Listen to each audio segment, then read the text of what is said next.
Hello everyone. कई लोगों का ऐसा मानना है कि ग्रोथ हार्मोन जो है वो एकदम सेफ है और ग्रोथ हार्मोन लेने से आपकी बॉडी जो है वो बहुत खूबसूरत हो जाएगी और बहुत अच्छा ग्रोथ होगा मसल में एंड एकदम ड्रास्टिक चेंज आ जाएगा। ये मानने के बाद जब कोई इंसान ग्रोथ हार्मोन यूज़ करना चालू करता है तो उसका भ्रम जो है वो टूट जाता है। ग्रोथ हार्मोन जो है वो बेसिकली आपकी ओवरऑल ग्रोथ कराने के लिए पिट्यूटरी ग्लैंड जो है वो सिक्रेट करती है ग्रोथ हार्मोन को। अब ये ग्रोथ हार्मोन जो है बेसिकली छोटा बच्चा जो होता है जो पैदा होता है, जस्ट बेबी जो एक 1 डे बेबी है, उसका पिट्यूटरी ग्लैंड जो है वो 16 मिलीग्राम 14 से 16 मिलीग्राम का ग्रोथ हार्मोन सिक्रेट करता है। अब 14 से 16 मिलीग्राम बोलेगा तो 50 आयु से 64 आयु का एवरेज के बीच में ग्रोथ हार्मोन सिक्रेट करता है। अभी एक बॉडी बिल्डर जो बहुत ही हाई लेवल का बॉडी बिल्डर है, उसका रोज़ का डोज जो है वो 8 से 10, 10 से 16, 16 से 18 डिपेंड्स कि वो कितना बड़ा म्यूटेंट बनना चाहता है। बट ये कोई 1 दिन 2 दिन 3 दिन में नहीं होता।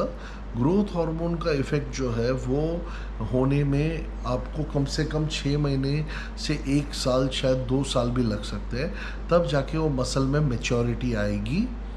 तो ग्रोथ हार्मोन जो है वो बेसिकली ग्रोथ कराता है और मसल में मैच्योरिटी भी देता है। ग्रोथ का मतलब आपको जवान रखे रहना नहीं है। हम जब ग्रो करते हैं तो हम हमारी मृत्यु के निकट आते हैं।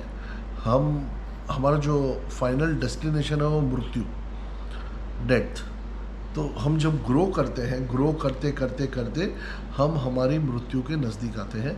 तो ग्रोथ हार्मोन से लॉन्जिविटी बढ़ती है, ये मिथ है। ग्रोथ हार्मोन से आप लेने से आप 200 साल के नहीं हो जाओगे। आपकी एज जो है वो लॉन्जिविटी आपको नहीं मिलेगी। ग्रोथ हार्मोन से आपके मसल को मैच्योरिटी मिलेगी, दैट टू अगर आप 6 महीना 8 महीना उसको यूज़ करो तो। अब मैं बात करता हूँ साइड इफ़ेक्ट्स की। ग्रोथ हार्मोन लेने की बहुत सारे साइड इफ़ेक्ट्स हैं। जैसे अगर आपने ग्रोथ हार्मोन 3 महीने कंटिन्यूसली लिया तो एक टाइम ऐसा आएगा कि आपके जो ब्लड शुगर लेवल्स है वो ब्लड में इंक्रीज़ होते जाएंगे और उसके कारण से होगा ये कि आपको इंसुलिन रेजिस्टेंस हो जाएगा। आपके जो इंसुलिन रिसेप्टर्स हैं जो हर एक सेल में होते हैं, वो इंसुलिन रिसेप्टर की सेंसिटिविटी कम होने के कारण आपको एक टेम्पररी या परमानेंट टाइप 2 डायबिटीज़ की सिचुएशन क्रिएट हो जाएगी।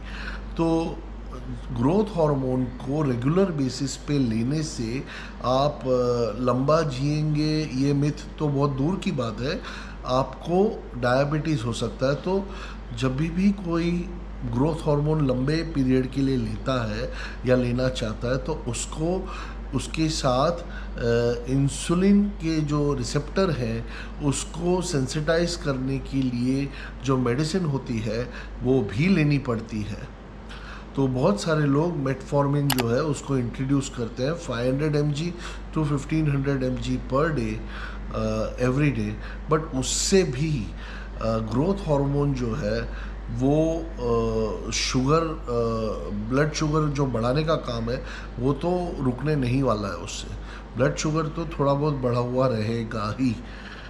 तो एक तो ये साइड इफ़ेक्ट है कि उससे डायबिटीज़ हो सकता है। दूसरा साइड इफ़ेक्ट, ग्रोथ हार्मोन जब हमारी ग्रोथ पूरी हो चुकी, यानी लंबाई, तो हमारे बोन के आगे जो ग्रोथ प्लेट होती है वो फ्यूज़ हो जाती है और उसके बाद हमारी ग्रोथ वहाँ पे नहीं होती। तो ग्रोथ प्लेट जो है वो फ्यूज़ होने के बाद हमारे हड्डियाँ तो नहीं बढ़ेंगी, लेकिन अब ऑर्गन बढ़ेंगे। तो ग्रोथ हार्मोन जो सालों साल लेता है उसके इंटरनल ऑर्गन्स की साइज़ बड़ी हो जाती है और उसके कारण से बहुत सारे प्रॉब्लम्स होते हैं। किसी का गट बड़ा हो जाता है, हार्ट बड़ा हो सकता है। जो हार्ट है उसके मसल्स बड़े होने के कारण, वो हार्ट बड़ा होने के कारण अब उसकी जो पंपिंग कैपेसिटी है, जो इजेक्शन फ्रैक्शन 60 to 65% होना चाहिए, वो जो इजेक्शन फ्रैक्शन है वो घट करके 25% तक भी आ सकता है।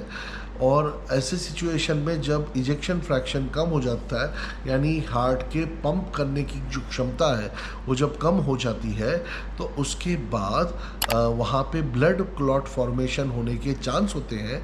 और वो ब्लड क्लॉट फॉर्म होके अगर वो क्लॉट वहाँ से निकल गया, अगर ब्लड थिनर नहीं लिए, अगर वो क्लॉट के बारे में किसी ने डायग्नोज नहीं कर पाया, तो होगा ये कि आपके जहाँ पे भी वो क्लॉट अब जाएगा वहाँ पे ब्लॉकेज होके वहाँ पे प्रेशर बढ़ेगा ब्लड का, और वो जगह पे हेमरेज होगा, वो रप्चर हो जाएगा, वो आर्टरी या वेन या जो भी जगह पे वो प्रेशर क्रिएट हुआ है क्लॉट के कारण, वो रप्चर होने के कारण वहाँ पे हेमरेज हो जाएगा। तो बहुत सारे लोगों को पैरालिटिक स्ट्रोक हो सकता है, बहुत सारे लोगों को कार्डियक अरेस्ट हो सकता है। और इसका मेन रीज़न है हार्ट के पंपिंग कैपेसिटी कम होने का कारण। ये मेन उसका रीज़न है कि हार्ट की जो पंपिंग कैपेसिटी वो कम हो जाती है, इजेक्शन फ्रैक्शन कम हो जाता है।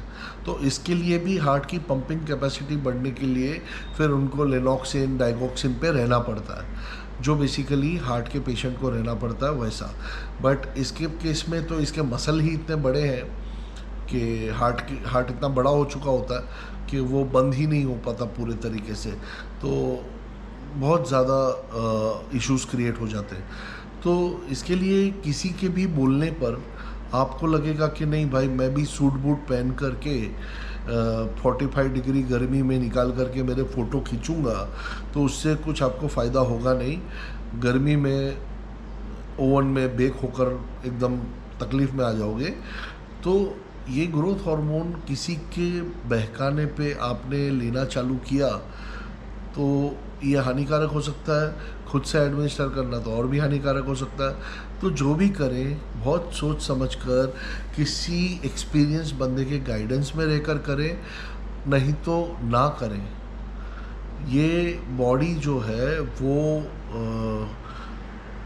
ठीक है, अच्छी होना, प्रेजेंटेबल होना बहुत अच्छी बात है, मगर फिर इसका एंड कहाँ पर है। और रही बात स्टेरॉइड्स की, बहुत सारे जन बोलते हैं कि मेरा ये जो बॉडी है ये ग्रोथ हार्मोन की वजह से हुआ। Growth hormone is a icing on the cake. जो स्टेरॉइड्स जो स्पीड में मसल ग्रोथ दे सकते हैं, ग्रोथ हार्मोन ऐसा मसल ग्रोथ कभी नहीं दे सकता। और वर्कआउट तो करना ही पड़ता है, कोई भी इंसान हो उसने वर्कआउट करना पड़ता है।